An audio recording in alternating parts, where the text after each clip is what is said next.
Selamat bertemu kembali di rubrik Biopharmaceutics and Pharmacokinetics, yang kali ini kita akan membahas bagian pertama atau part 1 dari teori dan soal biofarmaseutik dan farmakokinetik yang sangat bermanfaat bagi mahasiswa-mahasiswa Fakultas Farmasi untuk mempersiapkan ujian kompetensi apoteker Indonesia.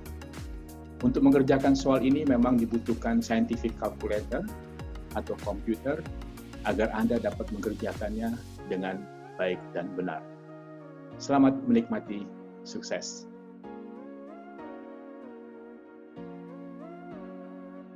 Biofarmaseutik dan farmakokinetik part 1.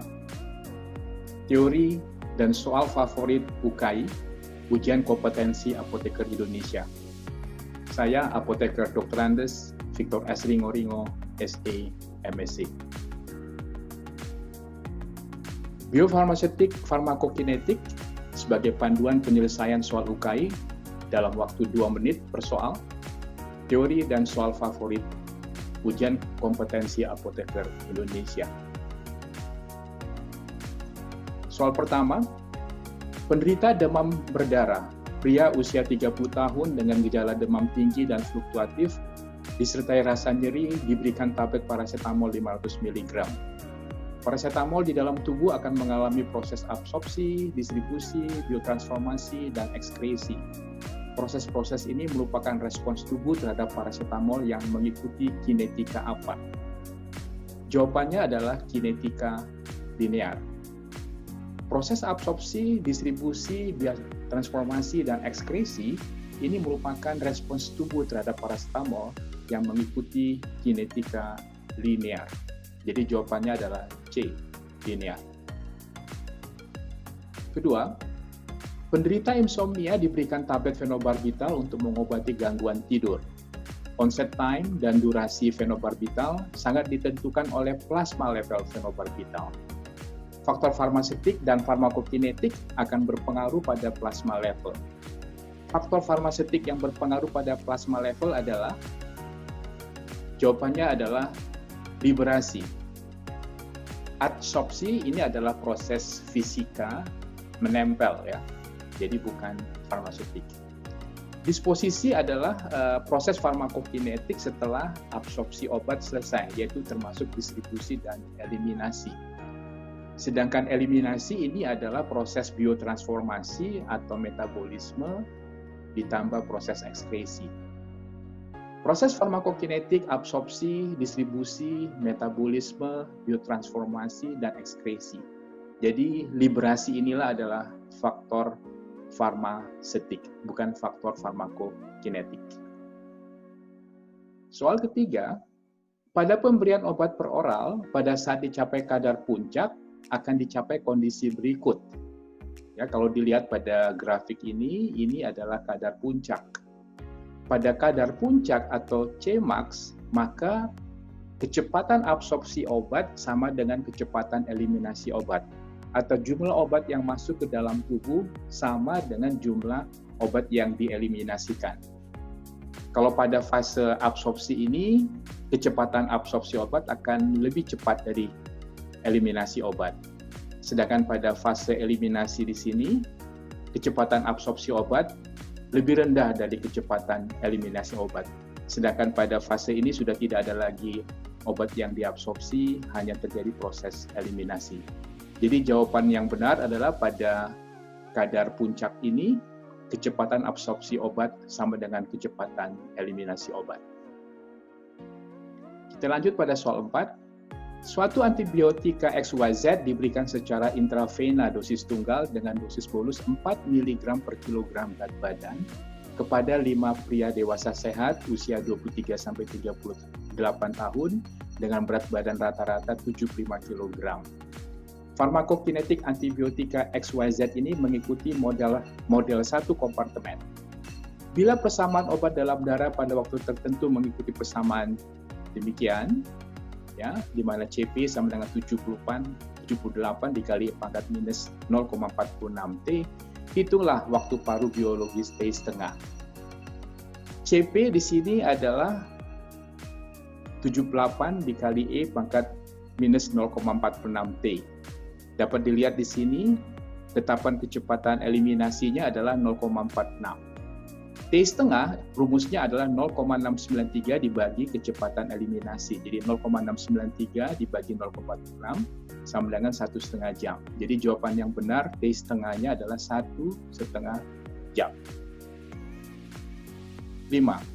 Suatu antibiotika XYZ diberikan secara intravena, jadi soal yang sama, persamaannya juga sama, ya. Tapi di sini kita diminta untuk menghitung volume distribusi dari antibiotik XYZ. Dari rumus CP sama dengan 78 dikali E pangkat minus 0,46 T diketahui bahwa CP0 adalah 78. Biasanya satuannya adalah mikrogram per mililiter. Dosis kita ketahui dengan menghitung 4 mg per kilogram berat badan, jadi D0-nya adalah karena berat badan 75, maka 4 kali 75 sama dengan 300 mg atau 300.000 mikrogram. Volume distribusi dapat dihitung dari pemberian dosis dibagi CP0 pada pemberian intravena. Jadi 300.000 dibagi 78 sama dengan 3.846 ml atau 3,8 atau 3,9 liter. Jadi jawabannya adalah 3.846 ml. Jawabannya adalah D. Soal ke-6, soal yang sama, tetapi kita diminta untuk menghitung volume distribusi yang tadi kita sudah hitung, tetapi ditanyakan adalah distribusi antibiotik XYZ ini mencapai bagian tubuh yang mana? Ya, kalau kita lihat tadi soalnya, CP-nya adalah 78 mikrogram per mililiter, CP0-nya, dosisnya 300.000 mikrogram, volume distribusinya kita dapatkan tadi 3.846 mililiter. Kalau kita lihat pada tabel ini, volume distribusi sampai 5 liter atau 4,3% berat badan, maka jangkauan distribusi atau cakupan distribusinya hanya sampai di sirkulasi darah. Karena hasilnya adalah 3,8 liter, masih lebih rendah dari 5 liter, dan ini kalau kita hitung sekitar 5% dari berat badan. Jadi yang lebih mendekati adalah pada range ini. Jadi kesimpulannya adalah antibiotika XYZ ini didistribusikan sampai ke sirkulasi darah. Jadi jawaban yang benar adalah A, sirkulasi darah. 7. Pada pemberian obat per oral, jumlah obat yang diabsorpsi direpresentasikan oleh parameter farmakokinetik berikut. AUC ini merepresentasikan jumlah obat yang diabsorpsi, area under the curve dari 0 sampai tidak terhingga. Sedangkan Tmax ini merepresentasikan kecepatan absorpsi. Cmax itu merepresentasikan jumlah dan kecepatan absorpsi. Jadi yang merepresentasikan jumlah obat yang diabsorpsi adalah AUC. Jadi jawabannya adalah C. 8. Pada pemberian intravena dengan margin of safety yang sempit, perhitungan dosis yang lebih tepat menggunakan luas permukaan tubuh atau surface area. Luas permukaan tubuh orang dewasa normal adalah, jawabannya adalah A, 1,73 meter persegi. Dapat dilihat dari slide ini, menurut Du Bois, luas permukaan tubuh orang dewasa normal adalah 1,73 meter persegi. 9. Hitunglah luas permukaan tubuh atau surface area dari seorang pria penderita kanker umur 50 tahun, berat badan 50 kg, dan tinggi badan 170 cm. Kalau kita lihat dari rumus Du Bois ini, luas permukaan tubuh itu adalah berat badan dalam kilogram pangkat 0,425 dikali tinggi badan dalam sentimeter pangkat 0,725 dikali faktor 71,84 dibagi faktor 10.000, maka kita dapatkan hasil surface area atau luas permukaan tubuh adalah 1,57 meter persegi. Jadi jawabannya adalah C, 1,57 meter persegi. Soal terakhir 10, luas permukaan tubuh surface area menurut Du Bois tergantung pada kondisi pasien berikut. Jawabannya adalah luas permukaan tubuh dari rumus ini berbanding lurus dengan berat badan dan tinggi badan. Jadi jawabannya adalah D, berat dan tinggi badan. Terima kasih atas perhatian Anda. Semoga teori dan pembahasan top soal-soal favorit UKI berkaitan dengan biofarmaseutik dan farmakokinetik ini dapat membantu Anda untuk mempersiapkan ujian kompetensi apoteker Indonesia dengan hasil yang maksimum dan sukses lulus. Terima kasih. God bless.